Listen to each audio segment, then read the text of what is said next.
என்னடா இன்னும் ஏன் அமைதியா இருக்க? ஆரம்பி. அதாவது இப்ப என்னெல்லாம் சொல்ல போறேன்னு நான் கெஸ் பண்ணி வச்சிருக்கேன். அதை தவிர வேற ஏதாவது புதுசா சொன்னேன்னா நான் உனக்கு கண்டிப்பா ஒரு சான்ஸ் தரேன். டேய், நான் சீரியஸா தான்டா சொல்றேன். நான் ஒன்னும் உன்ன மாதிரி வாக்கு கொடுத்துட்டு செய்யாமலாம் இருக்க மாட்டேன். தெரியும்ல, வர்மா சொன்னா கண்டிப்பா செய்வான். வர்மா, நான் எங்க அப்பாவை தடுக்க ட்ரை பண்ணாமலா இருந்தேன். அந்த சிவாவும் அயலையும் சேர்ந்துதான் எப்படியோ எங்க அப்பாவை நாமினேஷன் செய்ய வச்சுட்டாங்க. தோ என் கையை பாரு. நான் என் கையை அறுத்துக்கிட்டா என்னை பார்க்கறதுக்கு எங்க அப்பா நாமினேஷன் போகாம திரும்ப வந்துருவாருன்னு நினைச்சேன். ஆனா அந்த சிவா அவருக்கு விஷயமே தெரியாத அளவுக்கு அவரு போனை வாங்கி வச்சுக்கிட்டான். அவன் நான் என்ன செஞ்சாலும் எனக்கு எதிராக ஏதாவது பண்ணிக்கிட்டே இருக்கான். வர்மா, கண்டென்ட்டை மீறி பேசாத. மெயின் மேட்டருக்கு வா. அதெல்லாம் உன் பர்சனல். இங்க எதுக்கு வந்தியோ அதை சொல்லு. வர்மா, நடந்தது நடந்து போச்சு. ஆனா இதோட இதெல்லாம் முடிஞ்சிடலையே. எலெக்ஷனுக்கு முன்னாடி இன்னும் எவ்வளவோ ப்ராசஸ் இருக்குல்ல. அதுக்குள்ள எப்படியாவது எங்க அப்பா எலெக்ஷன்ல நிக்கிறத தடுத்துடலாம். வர்மா, இந்த தடவை நான் எதுவும் பண்ணல. நீ என்ன சொல்றியோ அதை மட்டும் செய்யறேன். இதுக்கு இடையில யாரும் வராம நான் பாத்துக்கிறேன். ஒவ்வொரு செகண்டும் அங்க என்ன நடந்துட்டு இருக்குன்னு உனக்கு நான் இன்ஃபர்மேஷன் கொடுத்துட்டு இருக்கேன். நீ டென்ஷன் ஆகுற அளவுக்கு நான் விட மாட்டேன். வர்மா, என்ன நம்பு. ப்ளீஸ் வர்மா, வர்மா ப்ளீஸ் வர்மா, என்ன நம்பு வர்மா. எங்க அப்பா இப்படி பழி வாங்காத வர்மா.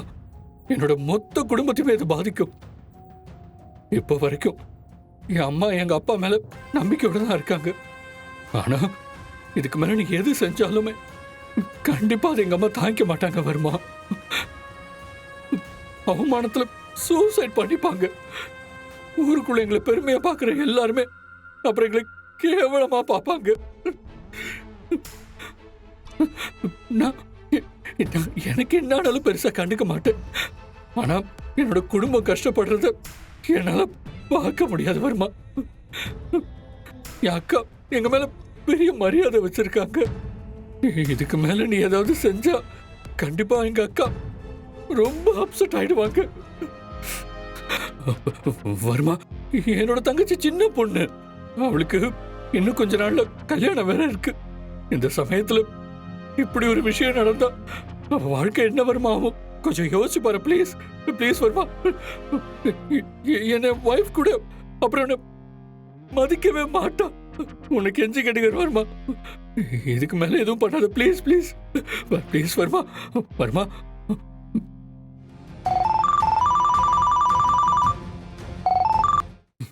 ராஸ்கல் எங்கடா இருக்க? இவ்வளவு பிரச்சனைக்கு நீதான்டா காரணம். இப்ப மட்டும் நீ கையில கிடைச்சிருவை, உன்னை அப்படியே கண்டு துருவம் வெட்டி போட்டு வேண்டாம். அதெல்லாம் அப்புறம் பாத்துக்கலாம். இப்ப போயிட்டு இருக்க பிரச்சனைக்கு முதல்ல என்ன பண்ண முடியும்னு பாரு. நீயே ஒரு பிரச்சனை எடுத்து விட்டு இப்ப அப்படியே நல்ல மாதிரி நடிச்சிட்டு இருக்கியா? டேய் டேய் டேய் டேய், நீ என்ன வேணா பண்றா, ஆனா கடைசியில நான் சொன்னதாண்டா நடக்கும். எங்க அப்பா இந்த எலெக்ஷன்ல நிக்க மாட்டாரா? டேய், சும்மா கத்தாம நான் என்ன சொல்ல வரேன்னு முதல்ல கேளு. டேய் டேய் டேய் டேய், நீ என்னடா எனக்கு சொல்றது? நான் அதுக்குடா நீ சொல்றத கேட்கணும். அப்ப உங்க குடும்பமான போனா பரவாயில்லையா? என்னடா பேச்சையே காணோம்? ஓ, மண்டையில பொறி தட்டிருச்சோ? சரி, நான் இப்ப சொல்றத நல்லா கேட்டுக்கோ. நம்ம சேனல் டீம் மொத்த பேரும் நம்ம வீட்ல தான் இருக்காங்க. லைவ் வேற ஸ்டார்ட் ஆயிடும். டேய் டேய் டேய் டேய், ஏன்டா அப்படி போட்டு உயிரை வாங்கிட்டு இருக்க? நான் அவ்வளவு தூரம் சொல்லியும் எதுக்குடா அப்படி பண்ண? சரி, அப்ப நீயே இந்த பிரச்சனையை சால்வ் பண்றதுக்கு ஒரு வழி சொல்லு. உன்கிட்ட ஐடியா எதுவும் இல்லல்ல? அப்ப நாங்க பண்றதுக்கு ஹெல்ப் ஆது பண்ண. இங்க பாரு, உனக்கும் எனக்கும் இருக்க பிரச்சனை வேற. சோ 17 செப்டம்பர் அன்னைக்கு உதய பெருமாள் மாமா ஊர்லயே இல்ல. முதல் நாள் நைட்டு 7 மணிக்கு அமெரிக்காக்கு ஃப்ளைட் ஏறினவரு எப்படி அடுத்த நாள் காலையில சென்னை ரெஜிஸ்டர் ஆபீஸ்க்கு வந்து அந்த சாந்திங்கிறவங்கள கல்யாணம் பண்ணிருக்க முடியும்?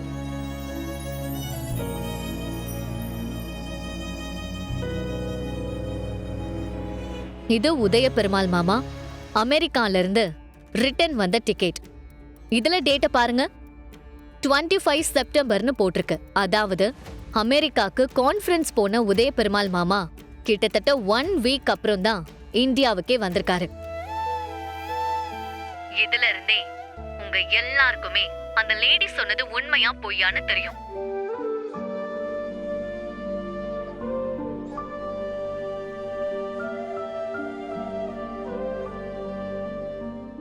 இதோ அவங்க என் மாமாவை அவங்க கல்யாணம் பண்ணிக்கிட்டப்போ எடுத்த போட்டோன்னு காட்டினாங்க.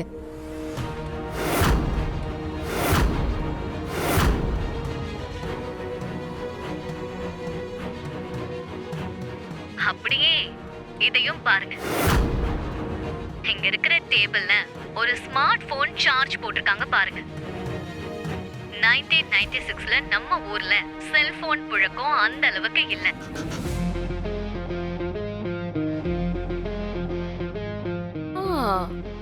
அப்படி இருக்கும்போது ஸ்மார்ட் போன் எப்படி அப்பவே வந்துச்சு?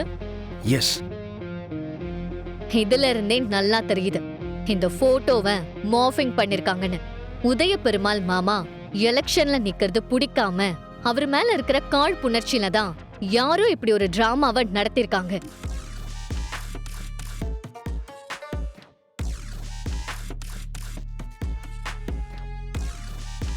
இது மட்டும் இல்ல, உதய பெருமாள் மாமா எந்த தப்பும் செய்யலன்னு நிரூபிக்க இன்னொரு முக்கியமான எவிடன்ஸ் வந்துகிட்டே இருக்கு.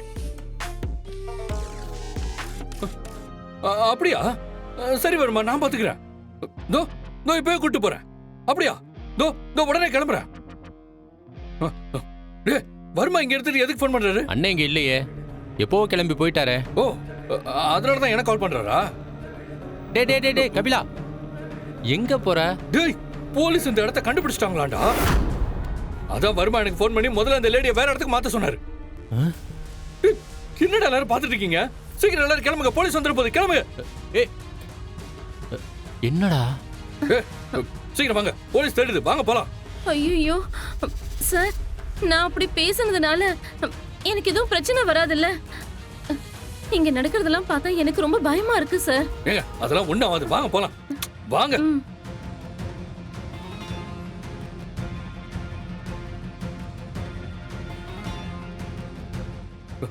டேய் நீங்களும் இன்னும் கிளம்பலையா? சீக்கிரம் கிளம்புடா, போலீஸ் வரதுக்கு முன்னாடி. நான் கூட்டிட்டு போய் லொகேஷனை ஷேர் பண்றேன், அந்த இடத்துக்கு நீங்க வந்துருங்க. வாங்க வாங்க.